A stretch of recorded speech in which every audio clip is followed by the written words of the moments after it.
শুভ সকাল বন্ধুরা, সবাই কেমন আছো? আশা করি সবাই ভালো আছো। আমিও ভালো আছি তোমাদের আশীর্বাদে।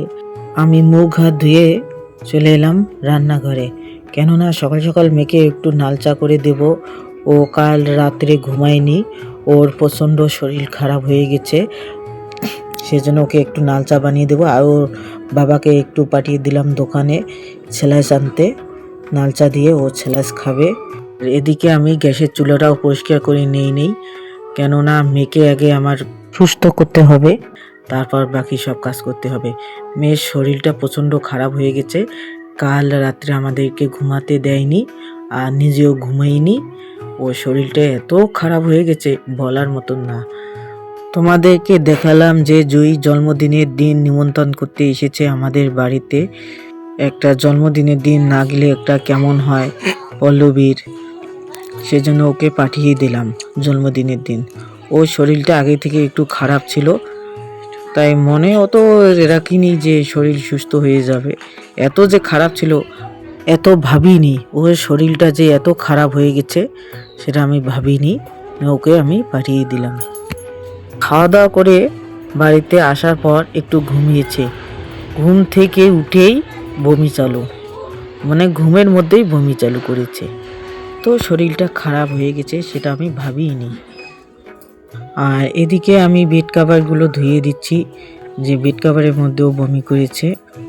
আর আমি তোমাদেরকে বলেছি আগের ভিডিওতে যে আমাদের বাড়িতে সকাল সকাল রোদ্র উঠে, সেজন্য আমি তাড়াতাড়ি করে এগুলো ধুয়ে দিব। আর ভারী জিনিসগুলো যেগুলো একটু মোটা টাইপ ওগুলো অতি বাইরে দিয়ে দিব। আর এগুলো একটু হালকা আছে, আমি বাড়িতে এগুলো মেলে দেবো, কেমন বাড়িতেই শুকিয়ে যাবে। সকাল সকাল ধুয়ে দিয়েছি তো রোদ্র উঠেছে। আর আমি চলে গেলাম পিছন দিকে একটু শুকাতে দিব, মানে পিয়াদের বাড়ির পিছন দিকে আমি চলে এসেছি এই সোয়েটারটা শুকাতে দিব। কাপড় শুকাতে দিয়ে এদিকে দেখতে পেলাম যে বেড কাভার সবাই নিতেছে, দেখি আমিও একটু নেওয়ার চেষ্টা করছি। দেখলাম দামটা প্রচুর বেড কাভারে, তাই আর নিলাম না বেড কাভারটা। আর আমার তো বাড়িতে আবার কাজ আছে, আমি চলে এলাম এদিকে। আর আমি চলে এলাম ব্ল্যাঙ্কেটটা ধুয়ে দিব। ব্ল্যাঙ্কেট ধুতে এত যে কষ্ট সেটা যে ধোয় সেই বুঝে। আর এদিকে ব্ল্যাঙ্কেটটা তো আমার ধুতেই হবে, ব্ল্যাঙ্কেটেও বমি করেছে, তাই এগুলোকে ধুয়ে দিচ্ছি সকাল সকাল। তাও যদি একটা মোটর থাকতো একটু কষ্টটা কমতো, মোটর নেই তো সেজন্য কষ্টটা প্রচুর কলের পারে ব্ল্যাঙ্কেট ধোয়ার সময়।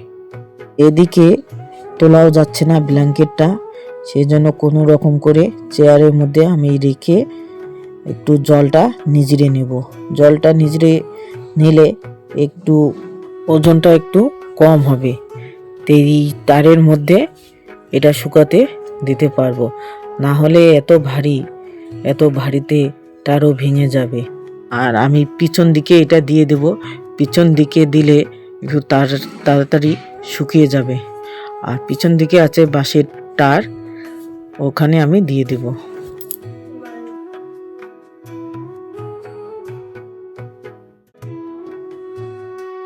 সমস্ত কাজ করে ধোয়া পাকলা সেরে আমি স্নান করে চলে এলাম, এবার রান্না করব।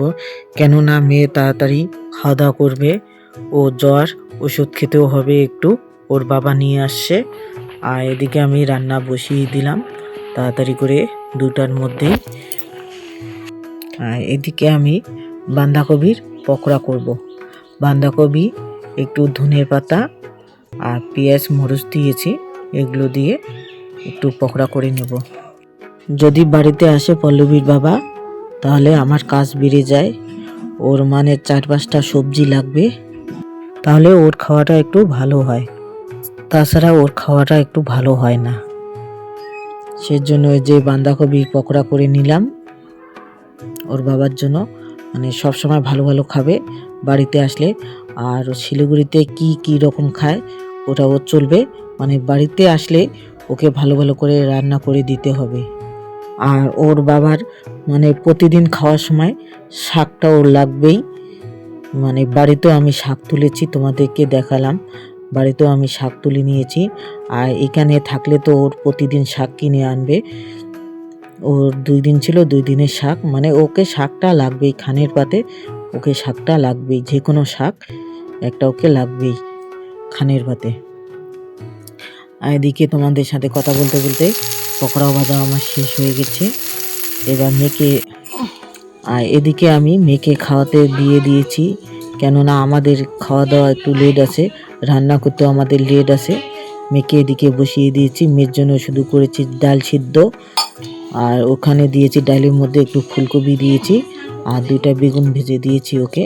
তবু একটা দিয়েছি আমি ওকে বেগুনের ভাজা, এগুলো দিয়েই ও খাবে।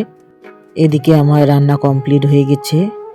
আমি ছ্যাঁকা রান্না করেছি, বাঁধাকপির ছ্যাঁকা খাবে। আমাদের শাক রান্না করেছি, আর যে পকোড়া ভেজে নিয়েছি, বেগুন ভাজা, আর মাছের ভাজা আছে, মাছের ভাজা, এগুলো দিয়ে খাওয়া দাওয়া করে নেবে। আর ওর বাবার যাওয়ার কথা ছিল আজকে, কিন্তু মেয়ের শরীরটা এত খারাপ হয়ে গেছে, আর আজকে ও যাবে না। যেহেতু আজকেও হয়ে যায় খারাপ, সেজন্য ওর বাবা আজকে আর যাবে না। আজকে যাওয়ার কথা ছিল, ফোন করতেছে, কিন্তু আজকে আর যাবে না, ওর শরীরটা খারাপ। আজকেও যদি এমতন হয় আমি সামল দিতে পারবো না, সেজন্য ওর বাবা আজকে আর যাবে না শিলিগুড়িতে, আজকে থাকবে, কালকে সকালের দিকে চলে যাবে, যদি মেয়ের শরীরটা একটু ভালো থাকে।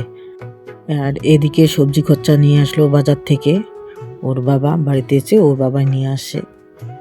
আমি রেডি হয়ে গেছি, এবার বার্থডেতে চলে যাব, কেননা মেয়ে বলছে যাবে না, তাই এতক্ষণ আমি যেতে পারিনি। ওর বাবা এখন আসে, ওর বাবা থাকবে, আমি এবার চলে যাব বার্থডে ওখানে।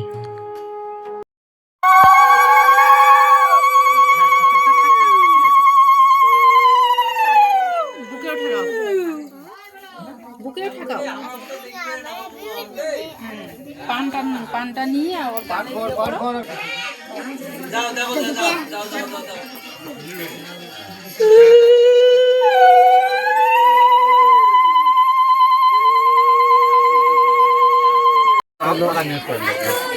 আগে খা জল নাও, না জল খাওয়াবে না,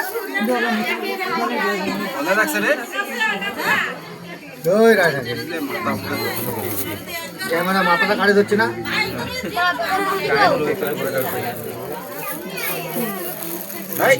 বাবা এখন না, দাঁড়াও।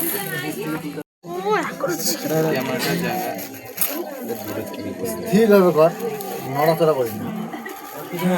ফুটবে, হ্যাঁ পুরি যখন তেলটা কাটবে। রেডি 1 2 3 বলো জোরে। হ্যাঁ হ্যাঁ, আরে এটা পুরো এটা হ্যাঁ, happy birthday to you, happy birthday to you. আয় ওদিকে ভিতরে যা, ভিতরে যা। কেক লাগলো তো কি হলো? হ্যাঁ, সবাই মিলে কাটো নাও। হ্যাপি বার্থডে, আরে যা জলদি তাকেই দেখা যায় না। কাটো, নে নে নে নে, শুরু কর। ভালো করে কাট, ভালো করে কাট। সবর শরম খাই ওঠে। সবর কাট কেন? ওই দিকে কাটে। কাট না রে, একটা কাটলে কাট। আর আমার মেয়ের ইচ্ছা যে বার্থডেতে ও গিফটটা দেবে, সেজন্য আমার মেয়ে চলে এসলো।